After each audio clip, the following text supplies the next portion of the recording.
CM Gehlot की जीवन बचाने की मुहिम को मूर्त रूप के लिए परिवहन विभाग ने काम शुरू कर दिया है। बजट में सड़क हादसों में घायल हुए लोगों को अस्पताल पहुंचाने वालों के लिए जीवन रक्षक योजना की घोषणा की थी। परिवहन विभाग की कई और सौगातों को धरातल पर लाने के लिए परिवहन आयुक्त रवि जैन जुटे हैं। मुख्यमंत्री अशोक गहलोत ने 24 फरवरी को विधानसभा में प्रदेश का बजट पेश किया था। इस बजट में सीएम गहलोत ने परिवहन विभाग से जुड़ी कई बड़ी घोषणाओं की जानकारी दी थी। इन घोषणाओं को महज 1 महीने भी नहीं बीते हैं। इन सब के बीच परिवहन विभाग ने हर घोषणा पर न सिर्फ अमल करना शुरू कर दिया है, बल्कि बहुत जल्द घोषणाओं को लागू करने की तैयारी भी कर ली गई है। खुद परिवहन आयुक्त रवि जैन लगातार अधिकारियों के साथ मंथन कर रहे हैं। सीएम ने परिवहन विभाग से जुड़ी कई ऐसी घोषणाएं की हैं, जिनकी चर्चा सिर्फ राजस्थान में नहीं, बल्कि देश के अलग अलग हिस्सों में सुनने को मिल रही है। इसी में से एक है जीवन रक्षक योजना, जिसके तहत सड़क हादसे में घायल व्यक्ति को अस्पताल ले जाने वाले मददगार को योजना के तहत 5,000 रुपए का नगद पुरस्कार दिया जाएगा। आयुक्त रवि जैन ने बताया है कि सभी घोषणाओं को पूरा करने के लिए संबंधित अधिकारियों की जिम्मेदारी तय की गई है। साथ ही वो भी खुद पूरे मामले की मॉनिटरिंग कर रहे हैं।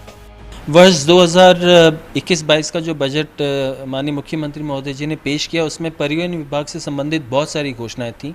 उनमें से जो टैक्सेशन से रिलीफ से संबंधित और अन्य एमनेस्टी से संबंधित घोषणाएं थी, उन सब की नोटिफिकेशन हमने जारी कर दी है और वो ग्राउंड लेवल पर शुरू भी हो गई हैं।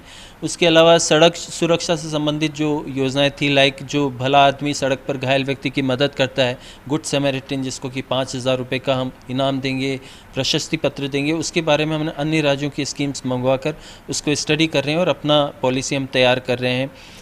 ई व्हीकल पॉलिसीज़ को किस तरह से प्रमोट करने के लिए उनको छूट देनी है, इसके बारे में भी ई व्हीकल पॉलिसी फाइनेंस के लेवल पर विचाराधीन है, शीघ्र ही जारी होने वाली है। रोडवेज से संबंधित भी कुछ घोषणाएं हैं। एक बड़ी घोषणा थी जिसमें कि ग्रामीण परिवहन सेवा जो कि 12-13 में शुरू हुई थी, उसमें अभी भी कुछ ऐसे ग्राम पंचायत या क्लस्टर्स हैं जो अभी तक परिवहन सेवा से जुड़े नहीं हैं। उनको जोड़ने के लिए टैक्स में 3 साल के लिए, अगर वो नई बस लगाता है उन रूट्स पर, तो 3 साल के लिए उसको टैक्स माफ़ी दी जाएगी। इस घोषणा से काफ़ी ट्रांसपोर्टर्स जो हैं बस सेवा के, वो अट्रैक्ट होंगे और मैं सोचता हूँ कि इन ग्राम पंचायतों को भी जोड़ा जाएगा। बजट में सीएम अशोक गहलोत ने रोड सेफ्टी, फिटनेस सेंटर, नए शहरों में परिवहन विभाग के कार्यालय, ग्रामीण परिवहन बस सेवा को सभी पंचायतों तक पहुँचाने, प्रतियोगी परीक्षाओं के लिए रोडवेज में मुफ्त यात्रा जैसे कई बड़े ऐलान किए हैं। चलिए आपको बताते हैं कि इस घोषणा पर परिवहन विभाग ने क्या कुछ अभी तक काम किया है। जीवन रक्षक योजना, इस योजना के तहत गंभीर घायल को अस्पताल पहुंचाने पर मददगार को 5,000 रुपए का नगद पुरस्कार मिलेगा। इस योजना के लिए परिवहन विभाग ने मेडिकल विभाग के अधिकारियों के साथ कमेटी बनाई। जल्द ही इस योजना का ड्राफ्ट तैयार होगा।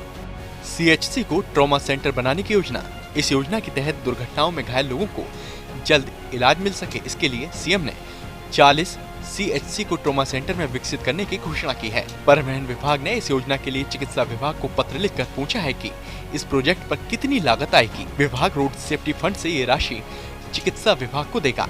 ऑटोमेटिक फिटनेस सेंटर, इसके तहत जैसलमेर और करौली समेत 5 जिलों में ऑटोमेटिक फिटनेस सेंटर बनेंगे। इसके लिए परिवहन विभाग ने सभी 5 कलेक्टरों को पत्र लिख ऑटोमेटिक फिटनेस सेंटर के लिए 1-1 एकड़ जमीन आवंटित करने का आग्रह किया है। प्रतियोगी परीक्षाओं के अभ्यर्थियों के लिए रोडवेज में मुफ्त यात्रा के लिए परिवहन विभाग ने रोडवेज को पत्र लिखकर अनुमानित किराए खर्चे की जानकारी मांगी है। रोडवेज को ये राशि परिवहन विभाग उपलब्ध कराएगा। 3 शहरों में जिला परिवहन कार्यालय और 4 कस्बों में उप जिला परिवहन कार्यालय शुरू होंगे। परिवहन विभाग ने नए परिवहन कार्यालयों को जल्द शुरू करने के लिए आवश्यक प्रक्रिया शुरू कर दी है। जिन नई जगहों पर कार्यालय शुरू होने हैं, वहां जल्द से जल्द जमीन चिन्हित की जाएगी। इन अहम घोषणाओं के अलावा बाकी सभी घोषणाओं पर भी परिवहन विभाग ने अमल करना शुरू कर दिया है। आपको बता दें कि मुख्यमंत्री ने बजट जारी करने के बाद सदन में कहा था कि उनकी सरकार की कोशिश रहेगी कि जल्द से जल्द बजट घोषणाओं को लागू करने का काम किया जाए। परिवहन विभाग ने संभवतः सबसे पहले बजट घोषणाओं को पूरा करने का काम शुरू किया है। परिवहन आयुक्त रवि जैन जिस तरह से बजट घोषणाओं को पूरा करने के लिए प्रयास कर रहे हैं, उससे तय है कि तय समय पर ही परिवहन विभाग से जुड़ी सभी सौगातें आम जनता तक पहुंच सकेंगी और लोगों को इसका लाभ मिल सकेगा। जयपुर से फर्स्ट इंडिया न्यूज के लिए शिवेंद्र सिंह परमार की रिपोर्ट।